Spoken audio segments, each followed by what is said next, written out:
the charter school petition for Promise Academy. Let me set up the guidelines a little bit on how we will proceed, and we will be proceeding in the same way that we conducted the hearing or the charter school vote for Perseverance last meeting 2 weeks ago. The first thing is that we'll hear a presentation from staff. The next is the board will ask questions of staff.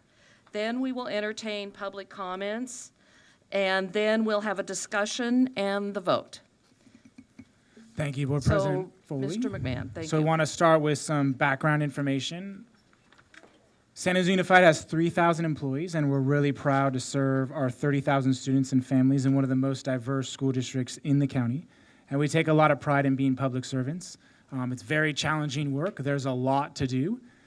But as you just heard in the presentation regarding families that are unsure about their status and what's going to happen in the future, we work really hard to make things as safe and as good as we can. I do want to take a moment to note two exemplary staff members, Marie and Rosalba. They probably have the hardest job in the district if you've ever tried to translate simultaneously, especially when someone like me is talking really fast. So give them a round of applause.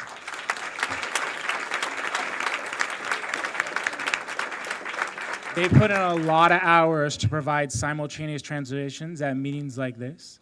We're really committed to making sure the full community is engaged in everything we do here in San Jose Unified. And again, we take our responsibility as public servants very seriously. We represent a wide-ranging district with a lot of constituents, and we're always working hard to maintain all of those interests.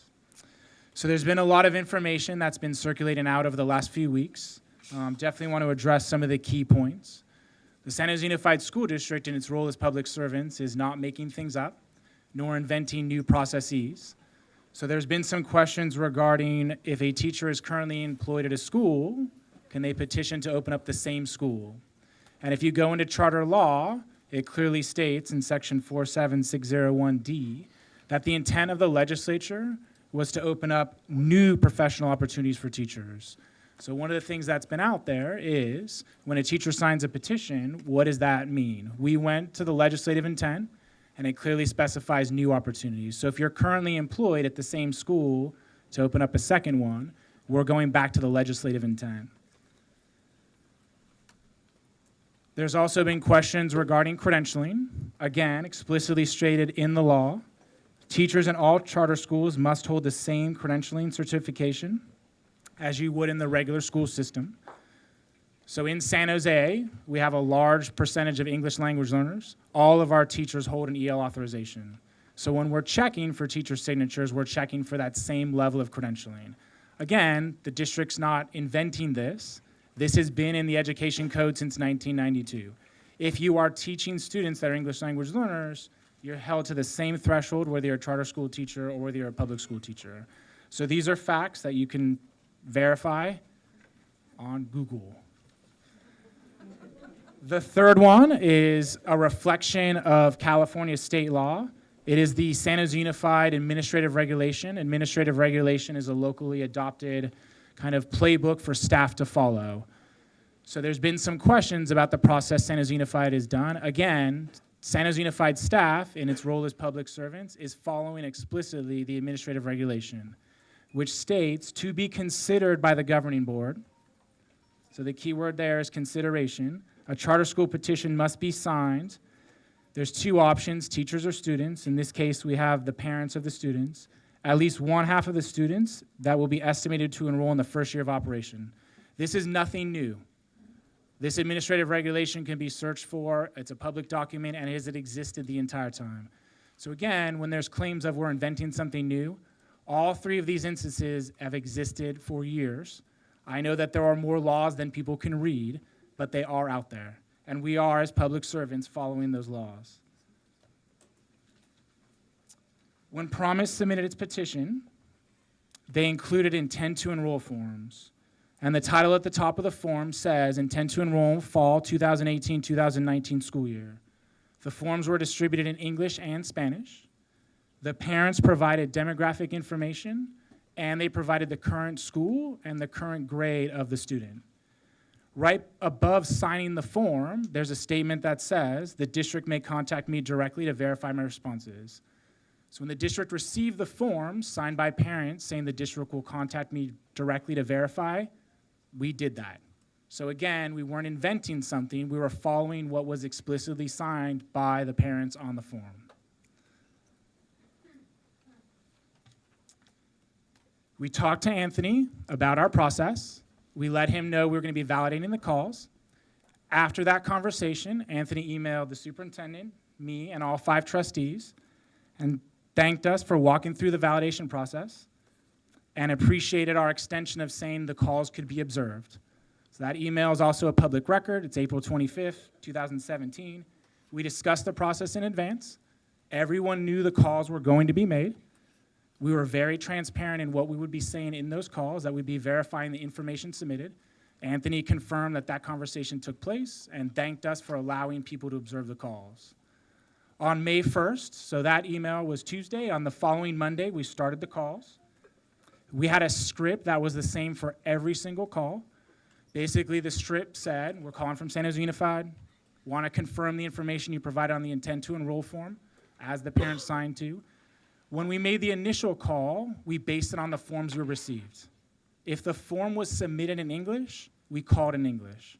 If the form was submitted in Spanish, we called in Spanish. That wasn't 100% accurate, so the 2 staff members calling sat at desks across from each other.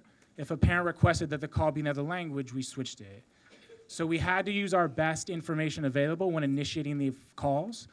We assumed if the parent completed the form in English, it would be appropriate to respond with a call, a verification call in English. If the form came in Spanish, we assumed it'd be appropriate to call back in Spanish. So I want to play a sample of one of those calls.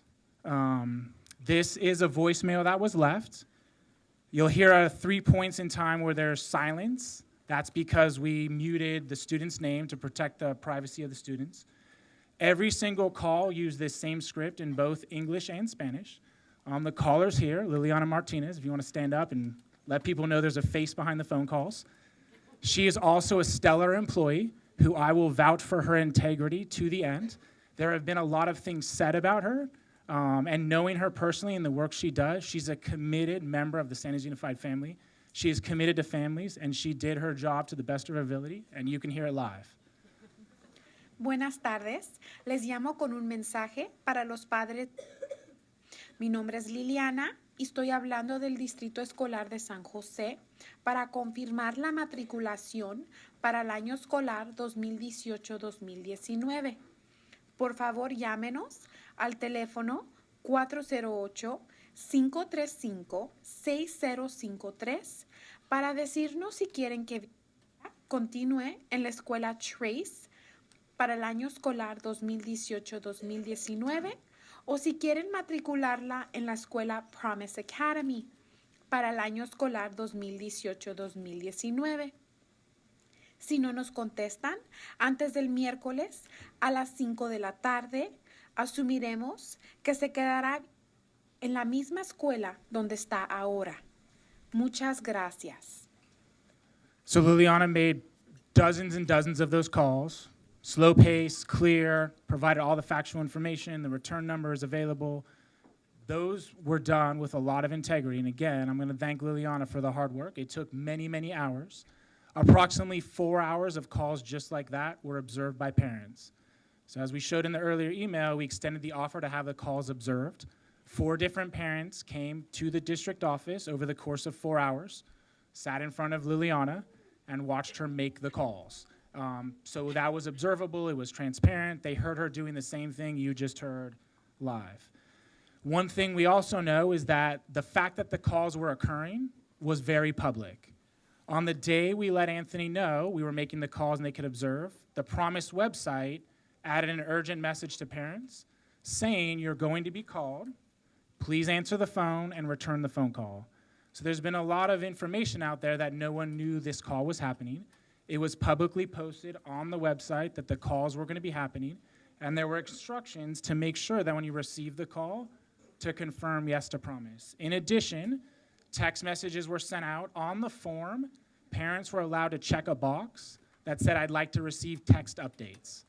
The parents that checked the box text updates were getting the text, and as you can see, this message was on May 1st, the day we started the calls. It says, San Jose Unified is going to be calling you. Make sure you ask who's calling, and make sure you say yes.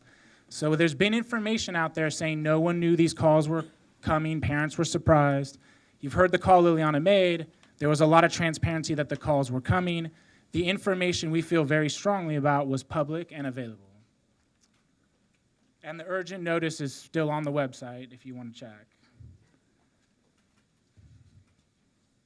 So as of today, and we've continually checked the voicemails on a daily basis. You heard the number 408-535-6053. You could call it right now from your cell phone. The mailbox is not full. It's a digital system. It doesn't get full. So 408-535-6053. Those messages have been checked daily since May 1st. And as of today, we have 65 parents or guardians that have said, yes, I'm enrolling at Promise. 12 of those are current San Jose Unified students.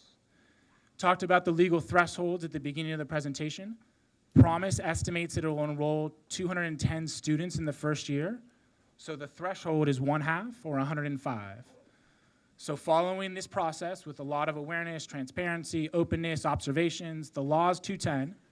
The response has been half of 210. The response so far has been 65. And we are checking the voicemails daily. Given that the parents had noticed to make sure you call in and say yes, we did anticipate more calls coming in. There have not been yes calls coming in to 408-535-6053. We don't dispute that there's support for Promise. There's people in the audience that are going to support the school. Anthony is passionate about the school. Innovate is interested in expanding what it does to have schools. There's not disputing their support for schools. But we are responsible for listening to all the voices. The families that have called back and say, I want to stay at my current school or I want another option, their voice counts too. When people say in a very friendly, professional call, I'm staying at my school, that voice should be respected. So when you say to people that the count is invalid, you are letting parents know that when they said in a verification call that they signed to, this is what I want, they either lied or the staff lied. And we are worried about that. Parents should have a voice. We've counted all 65 that said yes. We never disputed when they said they're going to enroll in Promise. But a family that said, I'm staying in my current school, and there's a large numbers that are currently enrolled in charters already. The number of in-district students was very small. There's a large number that signed the petition that are currently in charters. And when they said, I'm going to stay in my current school, we're respecting that voice. Going to end with, we do have a legal and fiduciary responsibility as a district. We are not verifying these calls because we don't have enough work to do. We are doing it because it's our legal responsibility. The law is very clear. The citations I had at the beginning are available. We have a responsibility as fiduciary agents to the taxpayers of San Jose. Each seat has a monetary value. The taxpayers of our boundary have funded these schools. When there is demand for them, we should open them, as we have. DCP High School, DCP Middle School, ACE Middle School. We were the initial authorizers of Sunrise. There are other charter schools located in the district authorized by the county. San Jose Unified is not prohibiting charters. We're making sure that we follow the legal responsibility, which is 50% meaningful interest, and that those students are going to go there because we need to make sure when we open up the school, the seats will be filled. We have that obligation as the financial stewards of the taxpayers' investment with San Jose Unified.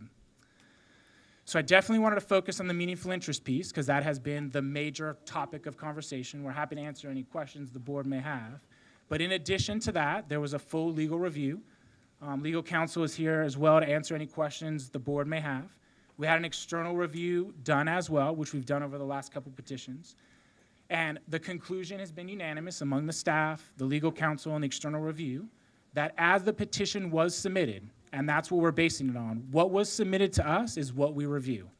Not what may be or what may be insinuated could be a future opportunity. We can only vote on what we legally have. Essentially, it's a contract. We're voting on what was submitted to us as a contract. And at this point, the recommendation is approving the Promise Academy charter petition as submitted would be an unsound educational practice. Thank you, Does the board have any questions of staff or of John Ye? Is the other reviewer here, or no? If, I have a few questions. I noticed, I've been around a little too long, and I remember that we used to see the financials, the proposed balance sheet of income and expense allocations for a new charter. That wasn't in this petition. Is that not typical anymore? I completely missed it then. There's the petition, and then there's appendices. Trying to remember that. Okay. It is in the appendix. Okay, thank you. The other question I had, I suppose it's a question for Jackie maybe, regarding the looping of the teachers and the, I'm not an academic, but when the proposal is to loop a teacher, and I understand that means the teacher's gonna follow the kids for 2 years. Do they need multiple subject credentials? How does the credentialing work on that? And does this application conform to that credentialing? So looping would have nothing to do with it if they stay with the kids for 2 years. If you have a multiple subject credential, which most of their elementary will probably have, they have to teach kids for at least 2 periods in a core. So English and history in a core, or math and science in a core, or PE and art in a core. So that's the only thing that's required. The looping is a practice that can be effective. I'm not quite sure from the way that they've set up the schedule. I don't know if you've looked at the schedule with the blocks of time. I'm not quite sure how teachers are going to be doing that double block of cohort kids to get to be in compliance with the multiple subject credential. That's unclear to me. Okay, the model felt a little bit like a Montessori to me in that the students sort of create their own plan, or they work in an individualized plan. Is that a fair assessment, or am I overgeneralizing it? No, a lot of the petition is reliant on self-direction, self-discovery. The Innovation Lab is a big piece of that. But they're talking about serving students who may struggle, and unstructured self-directed time is not research-based when you're talking about a student with special needs or a student who is behind academically. Explicit direct instruction is research-based, the best way to teach a student who is struggling and needs additional support and needs to accelerate their learning. I appreciate that. I remember when my daughter was a kindergartner, we were looking at Montessori. I wasn't sure that she could do the free thinking piece of Montessori. It turns out she probably could have, but it's not, students aren't all successful in that model. Some need the structure Oh, yeah. to survive, to be successful. Okay. I have other questions, but I don't want to monopolize the opportunity. Is there, Susan, you're there. Do you have questions that you want to ask? Okay. Anyone else? Yeah. Okay. Yeah, I'm curious. Came on. Thanks, Pam. I'm curious, a question I have for fellow board members, and Jackie, I respect your perspective on what you just shared, but I'm curious if we could solicit a response from the petitioners on the question that you asked around, is that sound or unsound when it comes to that self-directed learning piece? Can we? We're following the same process that we did with Perseverance, and that isn't how we handled it with Perseverance. Dr. Johnson will have 2 minutes to come up and speak. If he would like to include that in his comments, he can do that. Okay. I was inadvertently on mute. Okay. When Pam on You're- finish, you're- I do have a question. You're next then, Susan. Thank you. I have more questions, but go ahead, Susan. No, go ahead. Oh, I can? Yeah. Okay. I have a question for Stephen. Well, first I want to say, Liliana and all the other staff members, thank you so much for your time, diligence, and ensuring that we engage in a meaningful process for gauging meaningful interest. My first question is, legally, is all that Promise had to do was submit at least half of the signatures of families who intend to enroll in the 2018-2019 school year? In other words, was what we did required by law, or was it just something we did to gauge meaningful interest?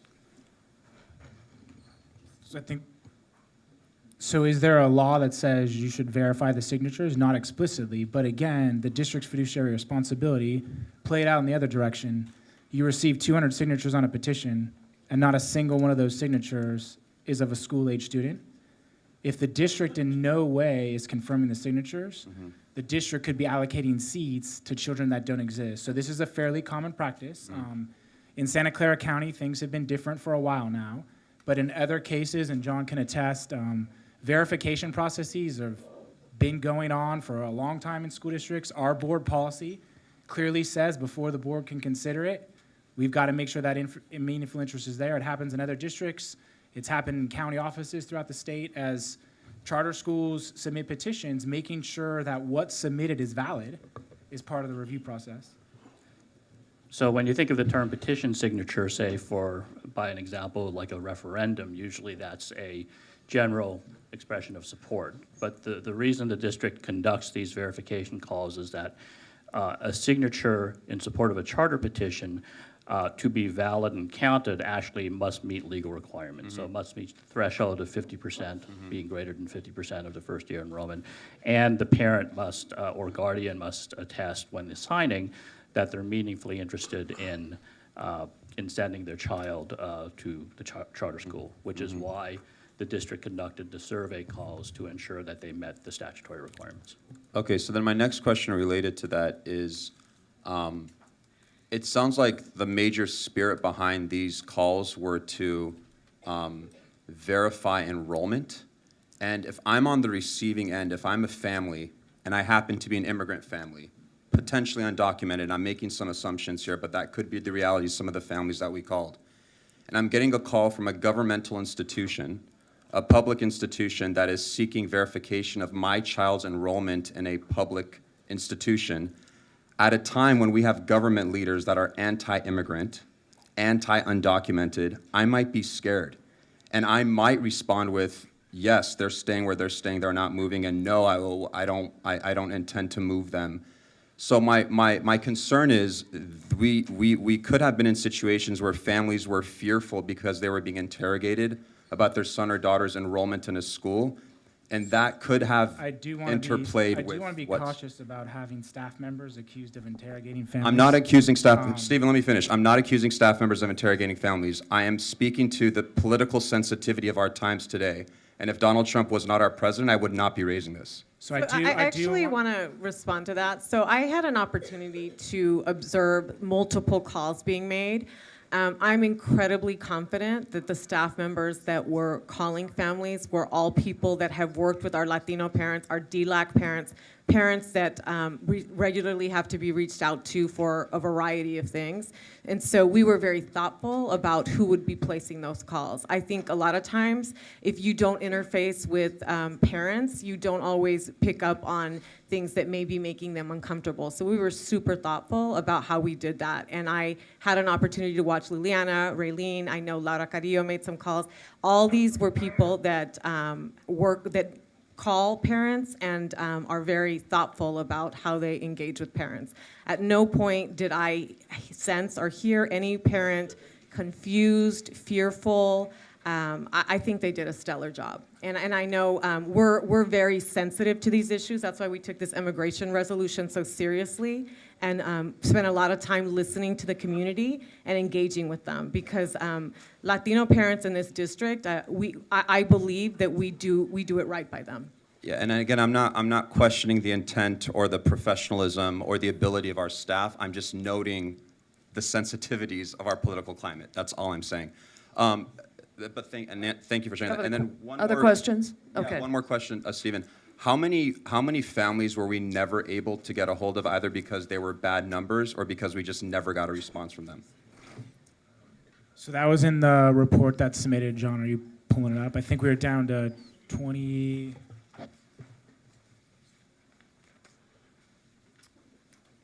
There ended up being 21 where either the phone number was disconnected, there was no voicemail box set up, so there wasn't a way to reach those families with the number that was provided. And then there were 49 families who received at least 2 calls who never returned the call. So we have not heard back from about 70 families. Yes. Okay. So I also want to clarify that in the voicemail, because it was in Spanish, at the end of the instructions, it said, if we don't hear from you by such and such a date, our assumption is that you are staying at your current enrolled school, the school you're currently enrolled in. So I just want to point that out in the Spanish one. Susan, you had questions. I did, thank you. First, I want to really thank Stephen for the thorough and detailed report about how all of the calls were made, since that seemed to be the biggest, or at least the primary issue of contention. And I appreciate that Innovate actually supported our efforts there by putting up on their website that parents needed to return the phone calls, and I know that the Promise team also reached out. I voted 2 weeks ago in favor of the hearing, despite the fact that we were short the required number of signatures, which has been contrary to our policy, because I had my own concerns about whether the 2 days was sufficient. Now that we are 2 weeks later, though, the fact that we still don't have enough calls, despite the efforts by not only our district but by Innovate and Promise, really makes it clear to me that as fabulous as the school may be, there just is not sufficient interest at this time by parents who would be enrolling their students to go there. I've gotten lots of calls and, blatantly lots of political pressure that this school should be approved, that there is interest, that there are great things happening. But to me, there's a strong disconnect between the political will and the excitement around a new school and the direct interest of parents who would actually enroll their children. And speaking to our fiduciary duties to the taxpayers of this district, I have a lot of hesitation about even moving forward into the content of the school's program if we haven't met this first threshold. And to address Paymon's comments that we don't know what was in parents' heads, that may not have responded or didn't respond positively, that's virtually true in any circumstance. We don't ever know what's in people's heads, so we set up clear parameters and systems and set up reminders and give people as many opportunities as possible to let us know what they're thinking. Ultimately, I don't think it's our job to guess beyond that. So with all of that, I think my question is, if Promise has not met the threshold in signatures, and it seems clear that they haven't, do we even go beyond that to be talk about the rest of the staff and the independent charter reviewers report on the school, or do we need to stop here because of the signature issue? Well, Susan, I would suggest that we want to hear what all the members of the community want to say about the charter, Absolutely.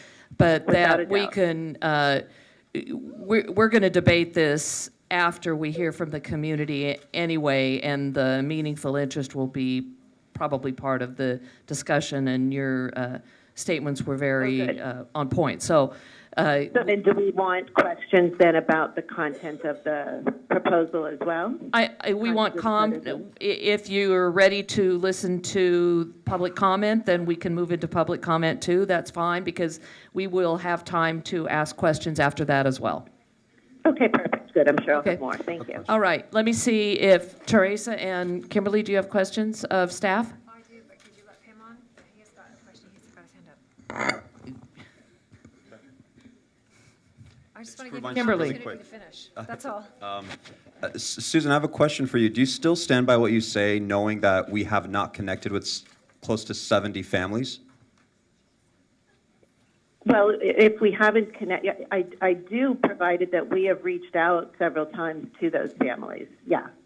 Okay, we're going to debate this issue once it's on the table. We're not debating it yet. Okay. This is a time to Okay. ask questions and not to debate and ask each other questions. So if I could keep you focused so we can move through the agenda, otherwise we're focused. going to be here I'm for focused, Pam. 5 hours. Okay, I don't like long meetings. I like effective meetings. Yeah, Kimberly? Yes, I have some questions around the credentialing. So our legal team came back and said that the credentialing was not adequately explained. And we had a response from Dr. Johnson that said that he would meet all credentialing requirements as required by law. So I'm curious to get your perspective now. Is that sufficient? Were there some discrepancies in the petition itself that causes concern? The specific finding in the legal report was that the petition did not contain a reasonably comprehensive description of what credentials the teachers would hold, either multiple subject or single subject. The classroom structure and the staffing structure is complex and a bit unusual, and charter law gives the petitioners the flexibility to do that. But there's still laws they must still meet, and they must meet credentialing laws for core and college prep classes. So especially in the, so the finding was that the petition was not reasonably comprehensive because it didn't say which credential it would staff their classes with. It was a particular problem in high school because you had a number of classes and subject matters that exceeded the number of teachers in the first year. And so that would actually be very difficult to deliver in a departmentalized setting. So I reviewed Dr. Johnson's response to that, and the response essentially said, we will comply with all the credentialing laws, and whether it's single subject or multiple subject was irrelevant.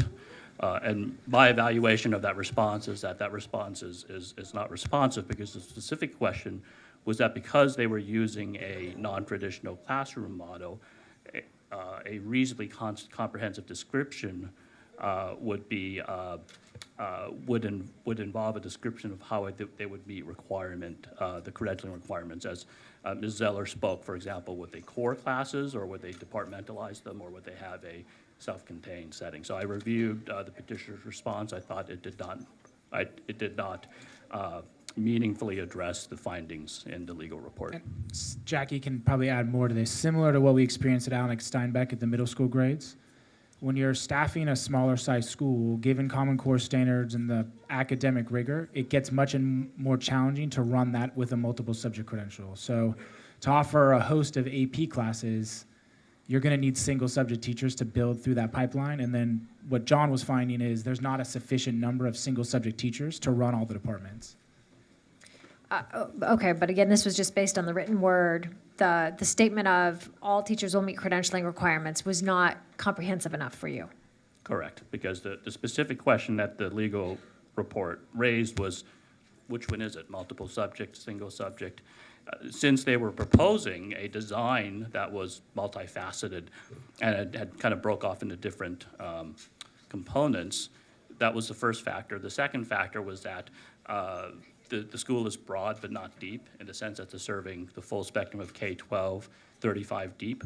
So with the high school, you're having 4 cohorts of 35, and you need to somehow educate them in a college prep curriculum, meeting AG requirements in a departmentalized setting. And the petition didn't address any of that. And to me, the statement that we will comply with the law doesn't answer any of those questions. Okay, thank you. Other questions? Teresa? Okay, then let's move into public comment.